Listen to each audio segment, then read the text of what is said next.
Ini gimana, ternyata kalian bodoh semua. Itu Mas Ganang kelaparan, itu Mas Ganang minta pulang, itu Mas Ganang minta ini. Assalamualaikum warahmatullahi wabarakatuh. Waalaikumsalam warahmatullahi wabarakatuh.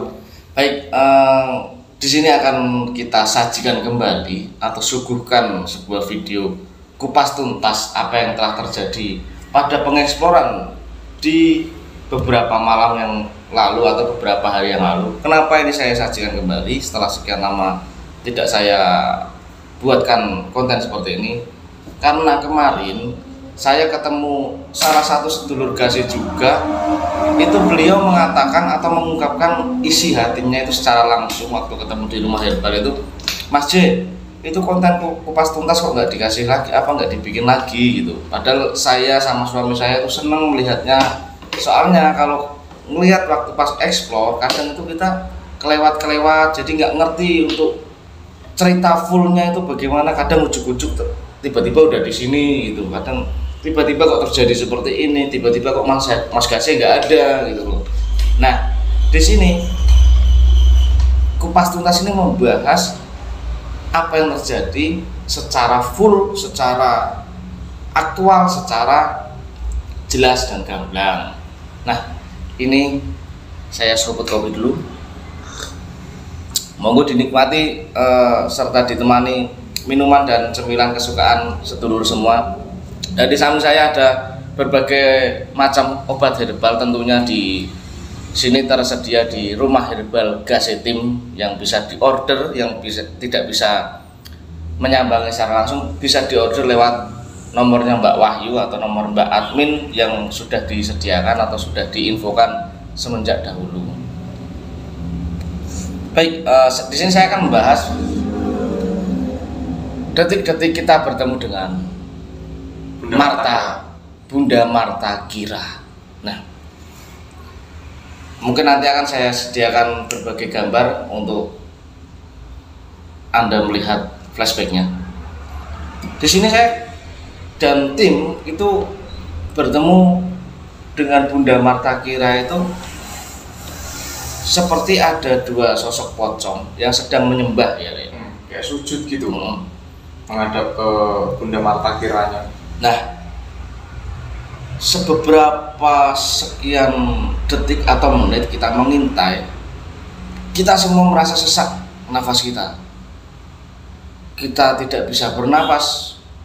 Akhirnya kita memutuskan mundur semua. Ayo mundur, ini enggak bahaya, ini enggak bagus ini gitu. Kita mundur, kita cari tempat aman, kita sedikit rundingan, cuman mungkin kamera off pada waktu itu ya. Betul. Kita rundingan, ini bagaimana ini? Yaudah kita coba dekati lagi yuk, kata Mas Gasih gitu. Baik, on kamera lagi. Ternyata di situ udah ada Bunda Marta Gira seorang. Sendiri, yang tadinya sama pocong dua itu sendiri. Ya seperti biasa, setiap ada sosok ya kita berusaha interaksi ya. Dan Mas Gasih di situ maju ke depan, ingin interaksi dengan sosok yang kita temui. Kita belum bertemu dengan sosok tersebut sebelumnya. Akan tetapi Mas Gasih itu, Mas Ganang itu terperosok, seperti tertarik gitu, tertarik oleh energi Bunda Marta Gira sehingga dua-duanya menghilang. Dan kita bertiga yang tersisa, saya, Mas Re dan Mas Diki, itu panik karena melihat dengan mata kepala kita Mas Ganang itu hilang secara sekejap. Dan akhirnya kita mencari. Singkat waktu terbitlah fajar, terbitlah matahari. Kita tetap mencari, kita cari jalan, gimana caranya, kita kebingungan. Ya sekarang teman-teman semua memposisikan sebagai kita di lapangan. Siapa yang tidak panik, siapa yang tidak takut salah satu dari kita hilang gitu loh. Sedangkan kita kalau mau balik ke tempat itu secara otomatis nafas itu ya sesak. Jadi itu yang bikin bingung. Kita mencoba memutar, tiba di pertengahan jalan saya bertemu dengan dua sosok pocong yang telah merasuki raga Mas Re dan Mas Diki. Pocong itu mengatakan dan menggamblangkan Bunda Marta Kira ini membutuhkan, tepat di tanggal ini membutuhkan raga baru. Dan secara kebetulan kedatangan beberapa manusia, yaitu kita. Dan Bunda Marta Kira itu sengaja memancing agar didekati oleh Mas Ganang, karena dia sudah melihat atau sudah mengincar salah satu dari kita yang akan dihuni raga berikutnya. Terpancinglah Mas Ganang di situ. Nah, Pocong itu merayu dengan sekuat tenaganya, merayu saya agar mengikuti apa yang telah dilakukan Bunda Marta Kira nanti yang di saat di dalam raganya Mas Ganang. Nah, ini saya minta jangan di skip nih, jangan di skip, jangan dikeluarkan, ini agar semuanya cerita lengkapnya di sini agar paham di sini. Saya minta jangan di skip. Akhirnya Pocong itu berusaha merayu saya untuk masuk ke dalam ajarannya. Akhirnya saya tidak goyah pendirian saya, alhamdulillah di situ. Kita lanjut ya. Waktu itu setelah kedatangan Pocong itu, saya dan Mas dan Mas Diki lanjut berinisiatif coba memutar, cari jalan memutar untuk masuk ke hutan yang dimana Mas Ganang hilang. Kita mencoba memutar, bertemu dengan sosok yang bernama siapa ya waktu itu? Itu kalau nggak salah yang masuk ke ragaku ya Mas. Itu yang menginformasikan bahwasanya kita harus mencari, kalau informasi dari teman-teman semua ya, soalnya kan aku kan kerasukan itu, kita harus mencari sebuah kitab, di mana kitab itu diulik semuanya, dicari supaya kita bisa berinteraksi atau berkomunikasi dengan Mas Ganang. Nah, setelah itu kita lanjut lagi mencari kitab tadi. Nah, gini, sosok yang masuk ke raga Mas Re ini mengabarkan atau memberitakan nanti kalau kamu ketemu, pertama melarang kita untuk masuk hutan itu. Betul. Karena kita menjelaskan teman kita telah hilang, dia mengatakan nanti kalau ketemu pun kalian nggak bisa bicara, kalian nggak bisa ngobrol sama teman kalian karena sudah dikuasai oleh Marta Kira dan kalian nggak bisa berkomunikasi dengan teman kalian. Nah, terus caranya bagaimana? Ada satu cara, kalian harus mencari sebuah kitab yang dimana kalian bisa belajar bahasa isyarat kepada dengan teman kalian. Terima kasih informasi yang sangat penting. Kita lanjut lagi jalan dengan memutar, masih jalan memutar. Kita bertemu dengan satu makhluk lagi, kakek-kakek yang masuk ke raga Mas Diki nih. Dia membawa tongkat, di penglihatan saya itu dia membawa tongkat. Dia ingin mengajarkan sesuatu. Tunggu, kalian mau kemana? Saya katakan sejujurnya semuanya di situ. Saya ingin mengajarkan sebuah ajaran kepada kalian. Nah, di sini kita posisinya sedang kalut, sedang bingung mencari teman kita yang sedang hilang. Ini kok ada satu makhluk yang ingin mengajarkan sebuah ajaran gitu loh. Ya, paham ya di sini, nyangkut dulu ya. Tolong posisikan kita di lapangan dulu, jangan dasar Mas nggak paham, dasar Mas Diki nggak dasar Mas emang nggak bisa mengerti apa yang dimaksud loh. Enggak, memang kita bukan peramal, bukan dukun, bukan apa yang ya kita di situ otaknya mencari Mas Ganang gitu. Nah, akhirnya di situ dapat kunci cari kitab, kita cari kitab. Malah ketemu sosok yang ingin mengajarkan suatu ajaran lah. Ya kita nggak masuk lah, ini ajaran apa lagi, nggak penting ini, wes. Malah kita semakin tersesat nanti kalau mendengarkan dia. Ayo kita pergi aja, kita hiraukanlah sosok tersebut yang bernama Ki Atap tadi. Kita jalan memutar lagi, ketemu satu sosok lagi. Itu mengatakan bahwa kitab yang kita cari itu tidak ada. Dan lalu apa yang disampaikan oleh sosok pertama tadi, mengajarkan sebuah bahasa isyarat, kata dia. Iya, mengajarkan sebuah bahasa isyarat. Yang hanya tahu bahasa isyarat adalah Ki Atap, dan beliau bukan kitab, melainkan salah satu sosok atau makhluk yang bisa mengajarkan kalian. Waduh, ternyata makhluk tadi yang bernama Ki Atap tadi. iya, ternyata makhluk tadi yang bernama Ki Atap.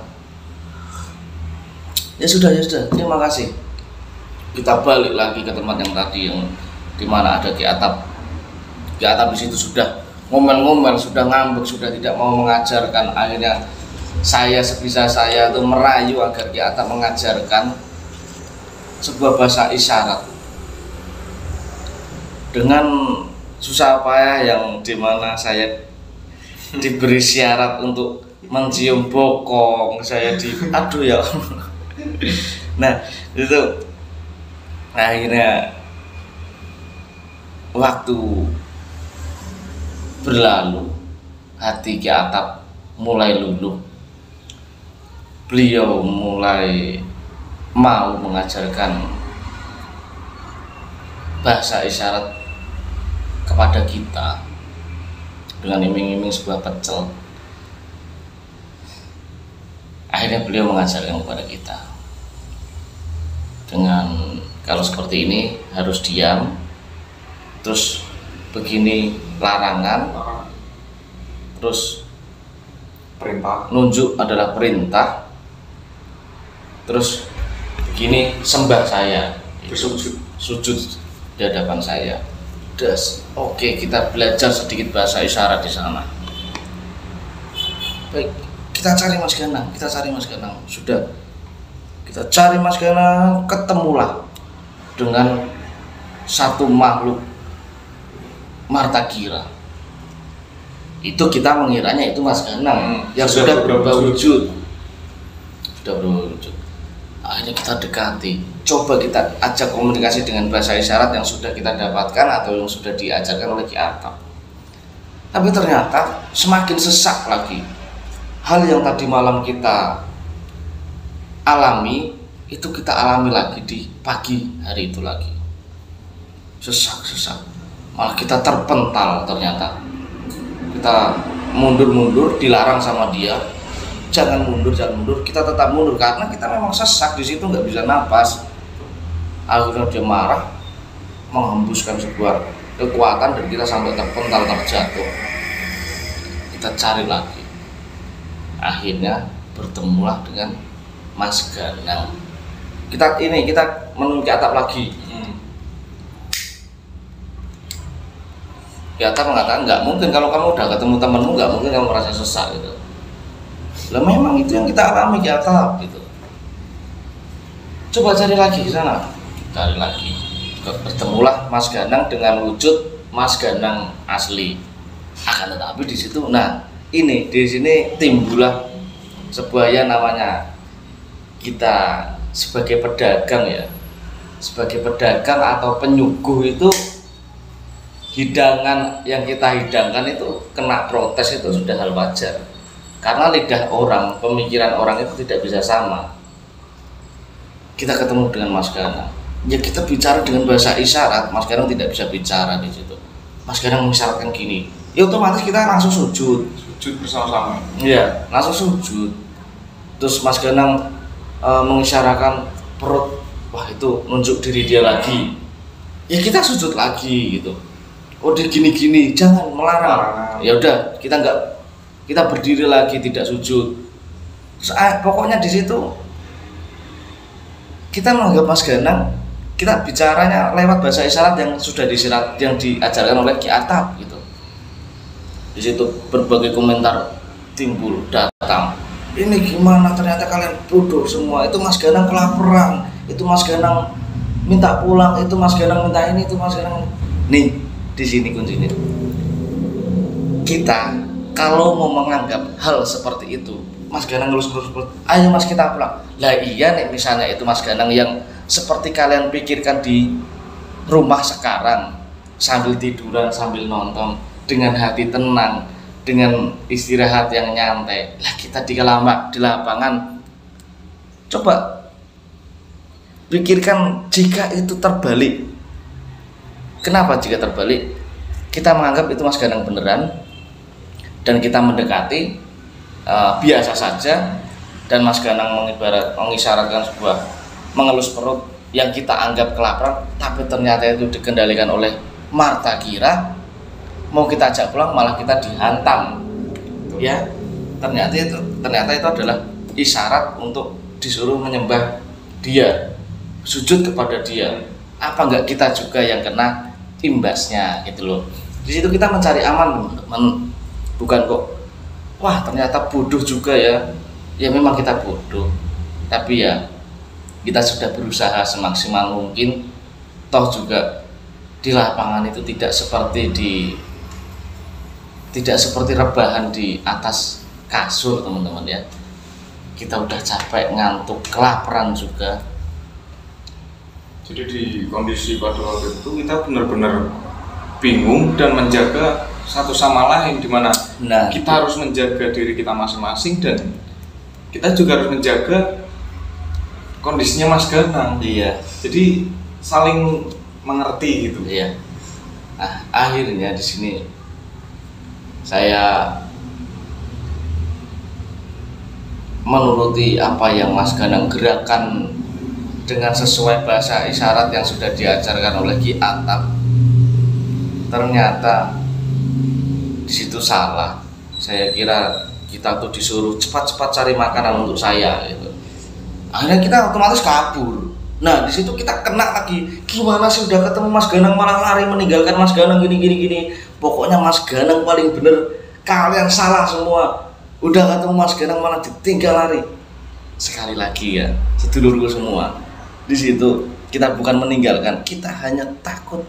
Kita bisa melihat Mas Ganang aja, syukur alhamdulillah, dan kita hanya ingin menuruti apa yang diperintahkan oleh Marta Kira yang berada di dalam raga Mas Ganang, supaya Mas Ganang tidak diapa-apakan oleh Marta Kira. Itu yang ada di otak kita. Makanya kita turutin apa gerak-geriknya sesuai arahan Ki Atap yang telah mengajarkan bahasa isyarat kepada kita. Kita lari ngibrit cari makanan untuk menyajikan makanan ke hadapan Mas Ganang. Itu di pikiran kita. Di tengah-tengah jalan kita cari makanan, apapun lah yang kita dapat di hutan ya. Datanglah pocong yang tadi Satu yang merasuki ragaku itu. Yang tadi. Mana teman kalian? Itu intinya pocong itu mencari Mas Ganang yang telah lolos dari cengkraman Marta Kira. Lah di situ kita baru ternyata Mas Ganang sudah lolos, dan ternyata tadi adalah Mas Ganang bukan Marta Kira gitu. Baik kita sempat keras-kerasan dengan pocong itu. Akhirnya kita kembali lagi dicegat oleh Eyang Martaji, mengatakan bahwa itu sudah diselamatkan oleh sahabat-sahabat yang lainnya seperti Eyang Martaji dan yang lainnya. Oke, ya sudah, kita kembali ke tempat Mas Ganang yang kita temukan tadi. Kita sampai sana, Mas Ganang sudah tiada. Ternyata sudah diantarkan oleh Eyang Martaji ke jalan yang benar-benar aman, di jalan tempat pulang, arah pulang tempat motor kita taruh di situ. Ya, akhirnya kita sampai di situ. Motor saya udah nggak ada. Saya sempat sedih juga. Mas Ganang hilang, motor juga hilang, gitu loh. Ya nggak memungkiri siapa yang kehilangan motor nggak sedih gitu loh. Ya, coba teman-teman kehilangan sebuah barang yang teman-teman benar-benar sayang dan itu harganya juga tidak murah, pasti adalah rasa sedih, adalah rasa kehilangan lah pasti. Nah di situ ternyata motor saya dibawa Mas Ganang, dan itu keteledoran Mas Rey pada waktu ngantar maling itu juga mau kemalingan juga motor saya itu. Memang sekali lagi ada lagi yang bilang gini, kok bisa motor kunci kok taruh di motor. Wah, ini apakah sebuah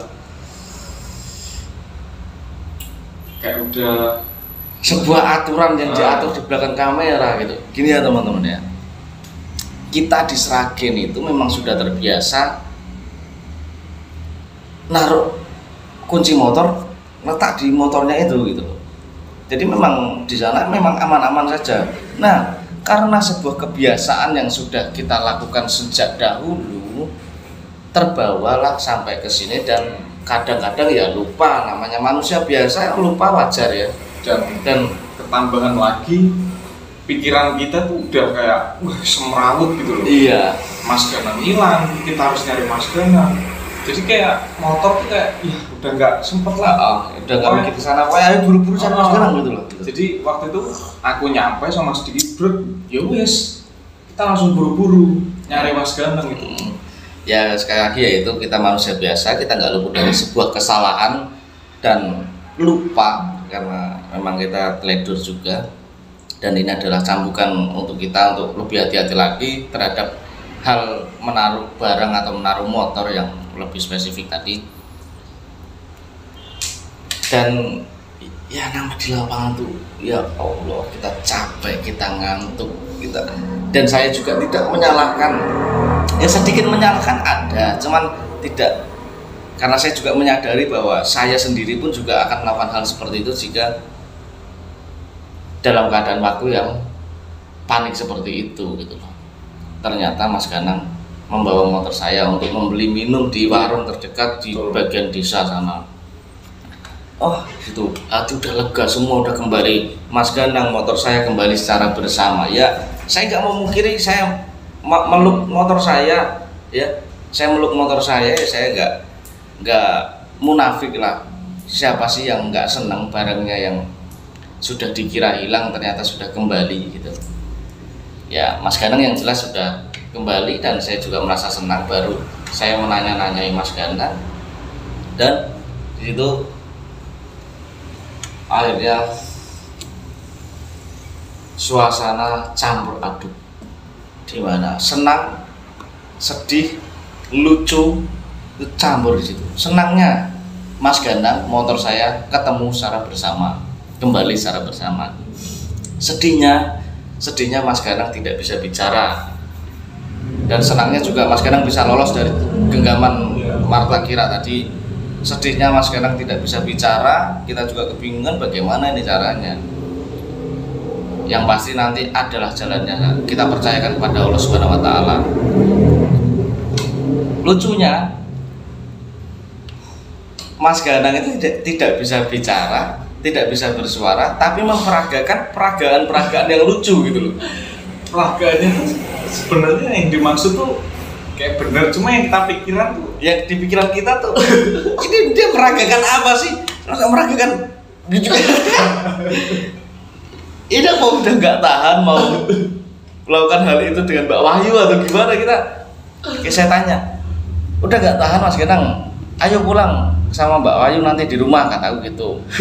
Enggak loh, nggak sama Mbak Wahyu lah, sama siapa gitu gitu kan ya. Ternyata bukan, dia tuh menggerakkan badannya tuh, ini badannya kaku semua gitu, dia nggak bisa gerak, akhirnya geraknya tuh gitu katanya. Di sana tuh memang iya yang mengalami Mas Ganang lah di sana, katanya ada sebuah kegiatan atau ritual yang Mas Ganang itu merasa kaku badannya, sempat melakukan itu. Iya, sebenarnya Mas Ganang memperagakan itu, tapi dalam pikiran kita kan nggak tahu ya di situ. Nah itu poinnya yang tadi itu, kenapa kita meninggalkan Mas Ganang pada waktu bertemu pertama kali, dan kenapa kunci motor nyantol di motor tidak diamankan gitu loh. Ya itu tadi, mungkin nanti saya akan buat lanjut lagi sampai kita menemukan sebuah batu. Ya. Ternyata batu itu adalah raga yang terdahulunya menjadi raga yang dihuni oleh Marta Kira dan korin manusia tersebut. Ya kita lanjut hari besok lusa, oke? Betul. Baik, terima kasih. Tunggu lagi konten kupas tuntas yang kita sajikan. Semoga Anda senang dan jangan pernah men-skip kupas tuntas karena ini memang kita ceritakan secara gamblang di sini dan kita rangkum sedemikian rupa, kita bungkus serapi mungkin agar bisa dicerna kepada kalian semua secara mudah gitu. Baik, terima kasih. Tunggu konten berikutnya. Wassalamualaikum warahmatullahi wabarakatuh. Waalaikumsalam warahmatullahi wabarakatuh.